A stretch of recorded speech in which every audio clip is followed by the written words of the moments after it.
This is the Rush Discuss, where the discuss is Rush.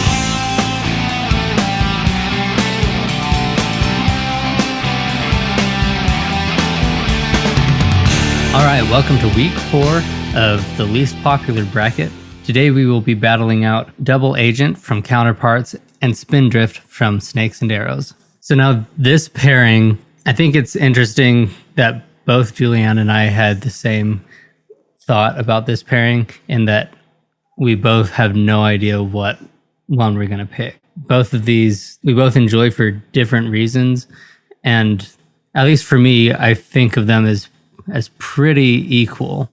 Yeah, I feel the same way. But I do have to say there is one that I would choose to listen to more than the other, but not because it's better than the other. It's just preference. But that's not to say that that one will win for me today. You know, based on the discussions, we'll see what happens. Yeah, and before we dive in, I just wanted to address again why these songs are in this bracket. Because Julianne and I both really enjoy all these songs that are in this least popular bracket. But a lot of people who make lists of all the songs in order of best to worst, and people who are on forums and just other outspoken people about songs that they hate, these are songs that all kind of are consistently in the bottom. And in doing this project, there had to be a bracket of least popular songs because I think it's interesting to talk about why some people might think that they're not so great. But like I said, Julianne and I both really enjoy all of these songs.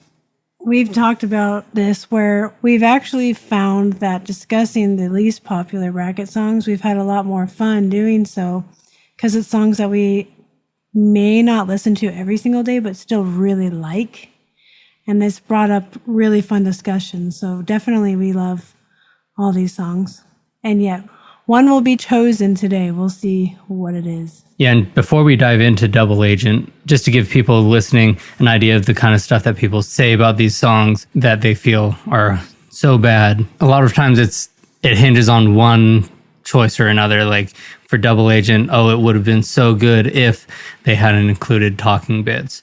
Or, oh, if only they had decided to do such and such choice, then it would have been a great song.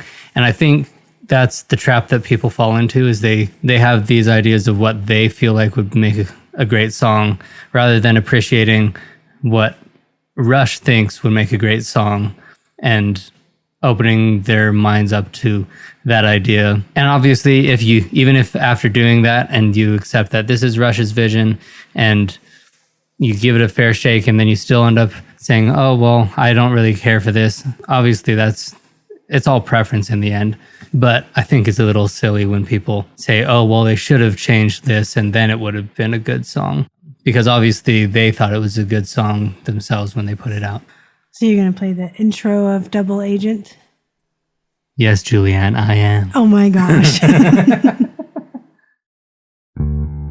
Where would you rather be? Anywhere but here. When will the time be right? Anytime but now. Anywhere but here. Anywhere but here.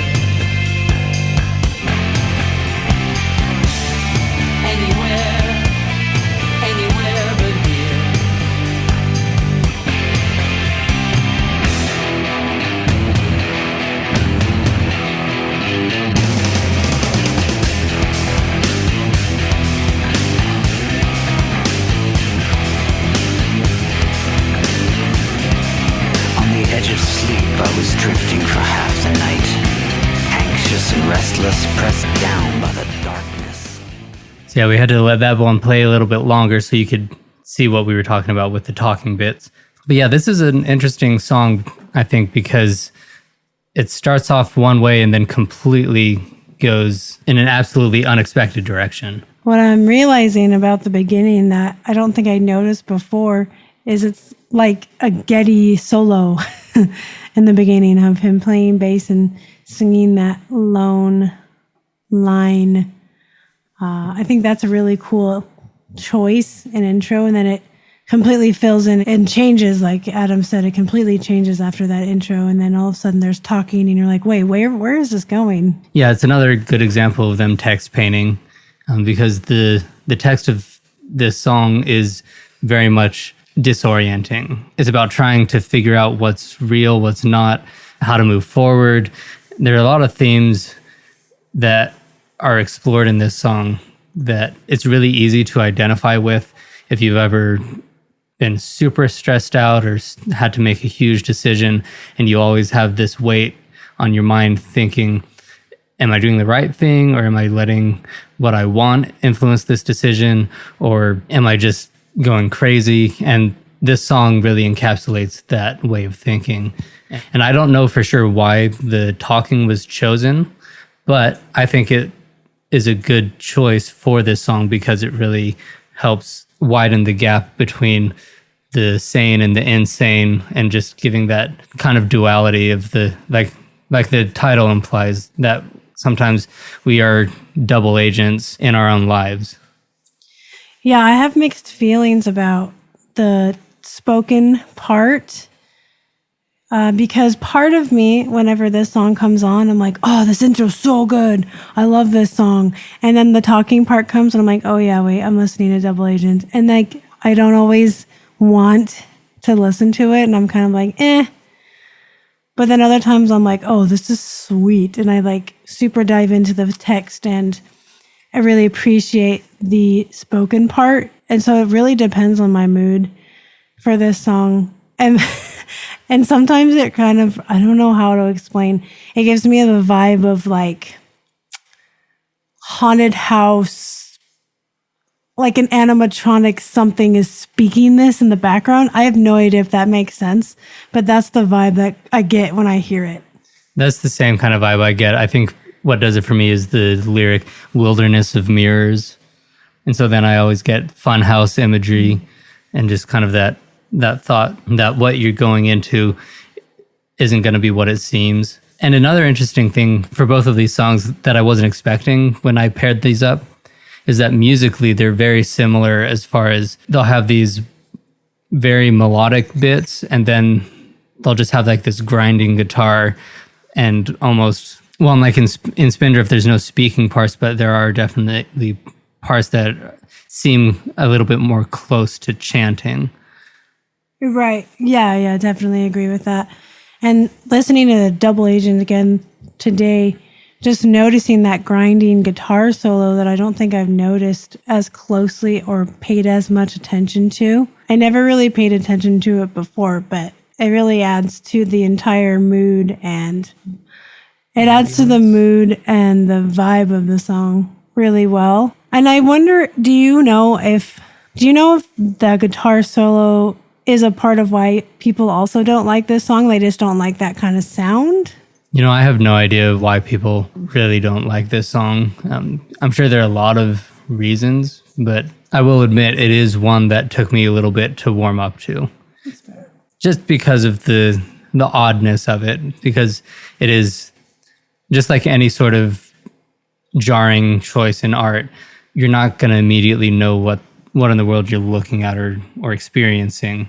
It's kind of like a Jackson Pollock painting.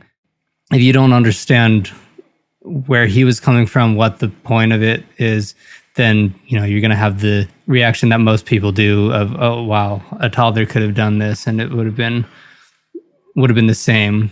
But like I talked about last week, and what I've talked about kind of consistently, is if you don't understand the context, you're not going to enjoy the art. Yeah, that's definitely really easy to do with this song, where it is a very bold choice to use speaking.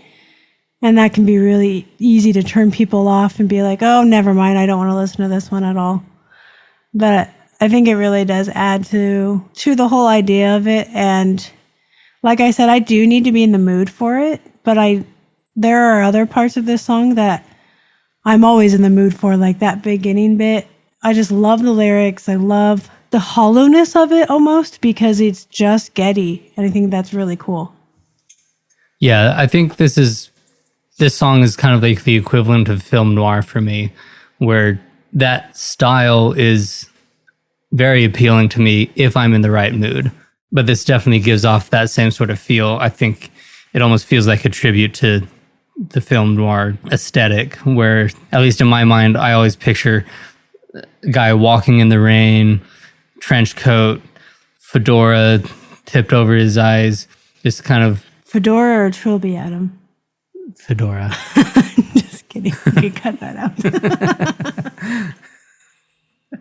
Trilbies don't deserve to be talked about. No, but it's that same sort of feel where if you aren't in the mood for film noir, then you're going to hate it. But when you're in the mood for it, then man, it just hits the spot. I feel like that's how it is with the epics, the Rush songs that are the epics, like 2112, Necromancer. If you aren't in the mood for the Necromancer, you're going to hate it. And I think that's why it's really difficult to get into Rush if you are just trying to passively listen, because a lot of their stuff it's just kind of all over the place. The themes are all over the place. The musical styles are all over the place. And so you need to go into it expecting to do a little bit more listening than maybe you sometimes do. Yeah, I totally agree. Now let's move on to the intro of Spindrift.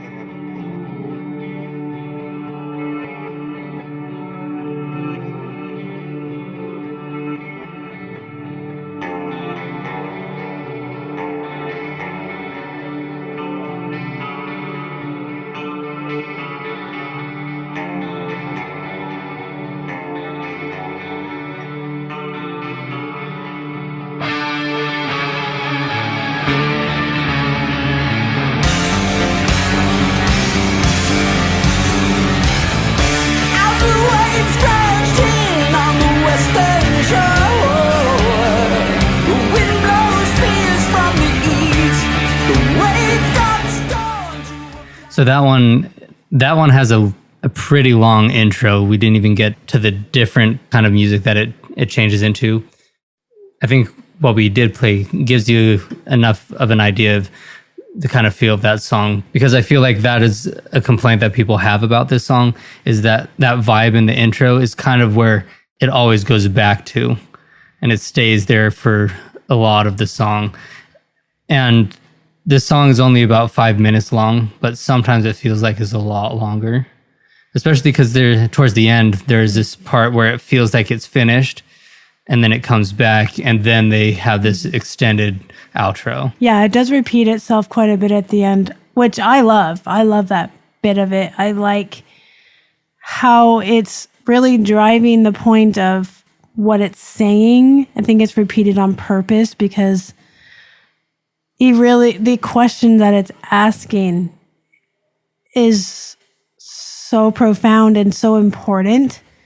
It's not on accident that it's repeated as many times as it is, I think. Yeah, and that question is, where is the wave that will carry me a little closer to you?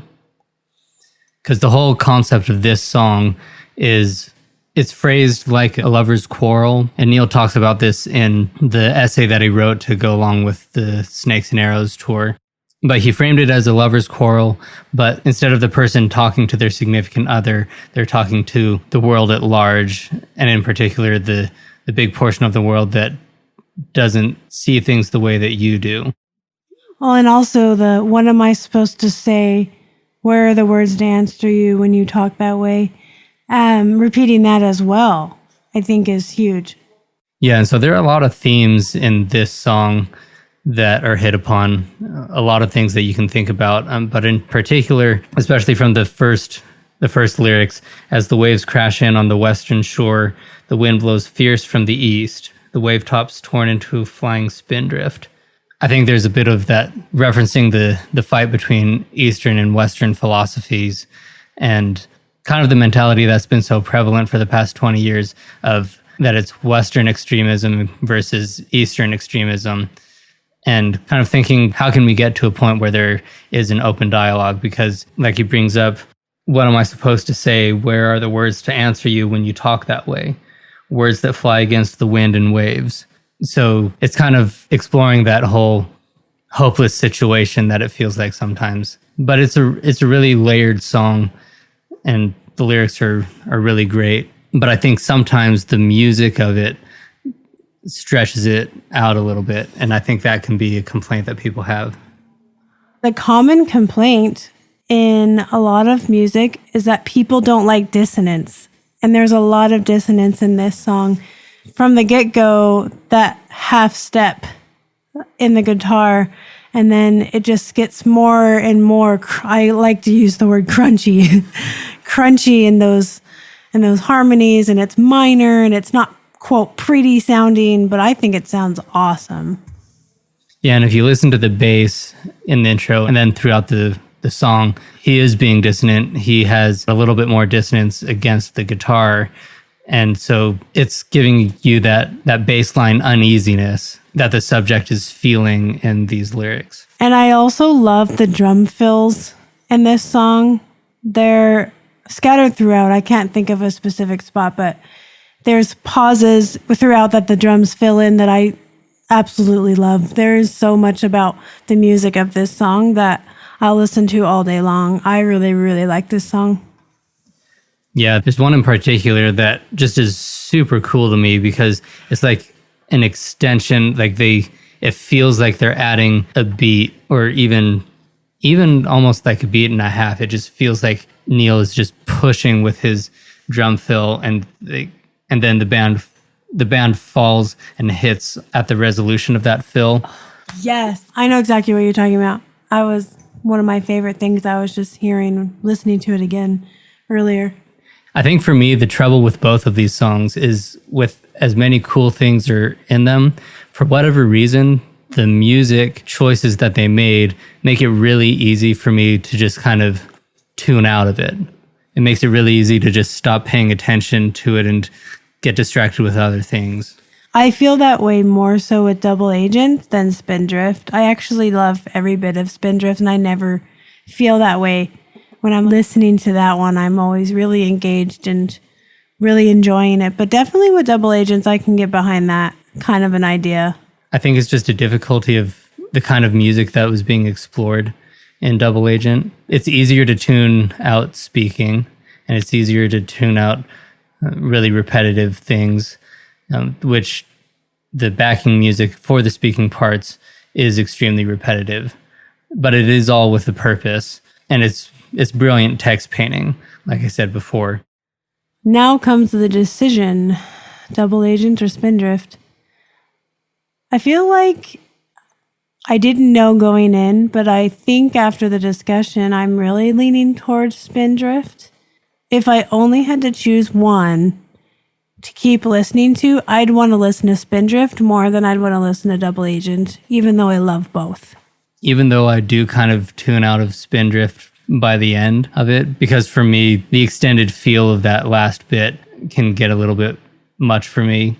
I still really enjoy that song, and I still really enjoy the music aspects of it. I think it's interesting. It sounds a lot like stuff from Test for Echo to me, as far as the way that the music was approached in it. And I think in the end, that's what edges that decision out for me. Because even though, like I said, I kind of check out at the last minute or so, because it feels a lot like Test for Echo, and that's one of my favorite albums musically, I have to go with Spindrift with this one.